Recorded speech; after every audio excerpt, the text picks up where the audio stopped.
वर्ष तक की साधना लेकर के बैठे हैं पहाड़ के ऊपर, और 1 वर्ष तक गाय माता को राष्ट्र माता बनाने को लेकर के संकल्पित अनुष्ठान कर रहे हैं। ऐसे संत हैं वो। और आपने कई बार उनको टीवी पर देखा होगा, पिता और पुत्र दोनों जो है अगल बगल व्यास गद्दी लगा करके कथा कहते हैं।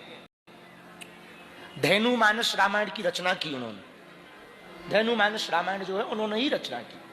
बहुत अच्छे संत हैं। हम उनकी साधना को और उनको यहीं से दंडवत प्रणाम कर रहे हैं, और समस्त हिंदुओं से और उत्तराखंड वासियों से कहेंगे कि उनके प्रति खूब श्रद्धा का भाव रखें, और वो जो कर रहे हैं गाय माता के लिए कर रहे हैं। देखो, वर्तमान में सबसे ज्यादा किसी की यदि दुर्दशा है तो गौ माता की सड़कों पर है। अभी एक राजस्थान की न्यूज हमने देखी, हजारों गोवंश ऐसे ही मर गए। शायद जैसलमेर तरफ की बात है। हजारों गोवंश, और छिपा करके रखा, किसी ने बताया नहीं, भूख प्यास से मर गया हजारों गोवंश।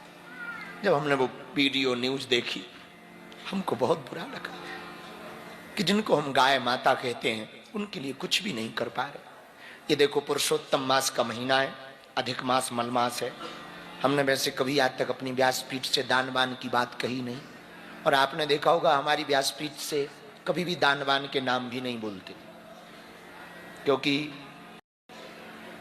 ऐसा नहीं होना चाहिए। ये भी होना चाहिए, कभी कभार होना चाहिए, ठीक है, अच्छा है, लेकिन हमारे मन में यही रहता कि जितना आप बचें उतना अच्छा है।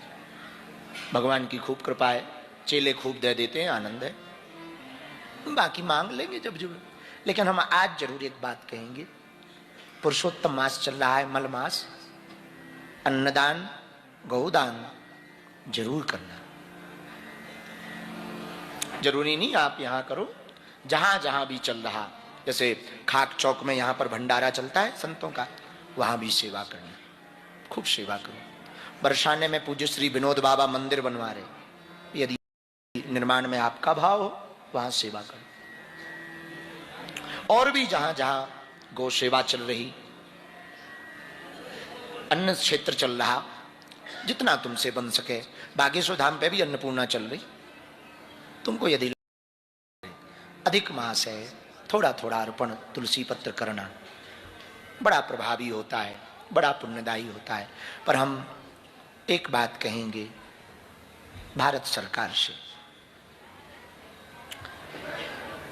यदि आपके रहते हुए गाय राष्ट्रमाता नहीं बनेगी तो कभी भी ना बन पाएगी। रोशन कर दो। भगवान ब्राह्मणों को अति प्रिय है। ब्राह्मणों से प्रेम करने वाले भगवान ने जब देखा यह ब्राह्मण बहुत दुखी है, तो एक दिन एक वृद्ध का रूप धारण किया भगवान ने, और काशीपुरी के उस ब्राह्मण के पास पहुंच गए। आदर पूर्वक पूछा, हे ब्राह्मण, आप अत्यंत दुखी होकर के किस लिए पृथ्वी पर भ्रमण करते हो?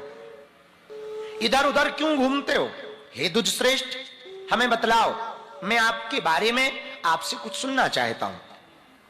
तब ब्राह्मण ने हाथ जोड़कर कहा, हे भगवान, मैं अत्यंत दरिद्र हूं, दीन हूं, भिक्षा के लिए पृथ्वी पर घूमता हूं, और कोई उपाय नहीं है जीवन जीने का, भरण पोषण का, भिक्षा यापन ही एक जीवन है।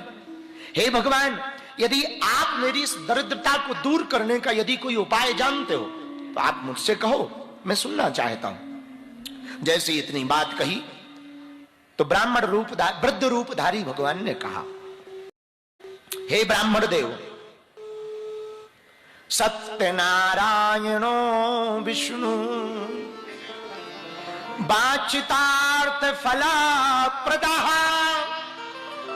एक हम पुण्य फल तुम्हें बता रहे। बोले क्या? बोले सत्यनारायण भगवान का। सत्यनारायण भगवान का उत्तम व्रत यदि विधि पूर्वक, श्रद्धा पूर्वक, नियम पूर्वक तुम करोगे, भगवान सत्यनारायण विष्णु भगवान अभीष्ट फल को देने वाले हैं। उस उत्तम व्रत के करने से मनुष्य समस्त दुखों से मुक्त हो जाता है। तो उस ब्राह्मण ने कहा, महाराज इसका नियम क्या है? वृद्ध रूपधारी भगवान ने ब्राह्मण को सत्यनारायण का पूरा नियम बतलाया, व्रत बतलाया, और वहीं पर भगवान अंतर ध्यान हो गए। वृद्ध ब्राह्मण ने सोचा, भगवान ने उपाय बतलाया, ऐसे ऐसे करो, केले का फल, घी, दूध, शक्कर चूर्ण, उसके अभाव में साठी का चूर्ण आदि आदि लेवे। इतनी सामग्री कहाँ है? भोजन की तो व्यवस्था नहीं, सामग्री इतनी कहां से आएगी? यही चिंता में ब्राह्मण को रात भर नींद नहीं आई।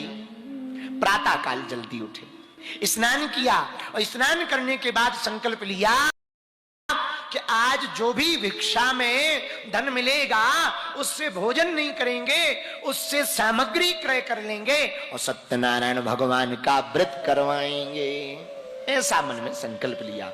और यह सोच करके जैसे ही वह ब्राह्मण देवता भिक्षा मांगने के लिए गए, भगवान की ऐसी कृपा हुई, उस दिन उनको बहुत सा धन मिला, 4 गुना धन मिला भिक्षा में।